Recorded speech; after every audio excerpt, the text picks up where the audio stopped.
আসসালামু আলাইকুম, সবাই কেমন আছেন? আমরা আলহামদুলিল্লাহ ভালো আছি।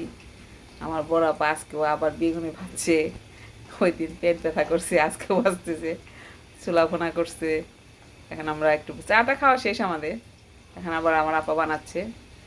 আমার নাতি আছে, নাতিন আছে, আমরা একসঙ্গে খাবো। আচ্ছা, ভাজা হোক, তারপর আবার দেখাবো। এই তো আমাদের উল্টানো হয়ে গেছে।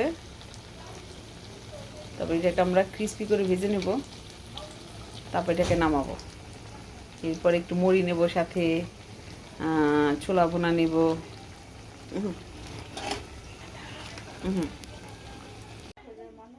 এক নামিয়েছি, খাওয়া হয়ে গেছে। মানে আর ধরে ধরে ধরে রাখতে পারলাম না। নাতিনও খাচ্ছে। এই তো আমাদের ভাজাভাজি শেষ। বেগুনি ক্রিস্পি ক্রিস্পি, আর হচ্ছে ছোলা বোনা, সাথে তো মুড়ি আছে। এখন আমরা এগুলো খাবো।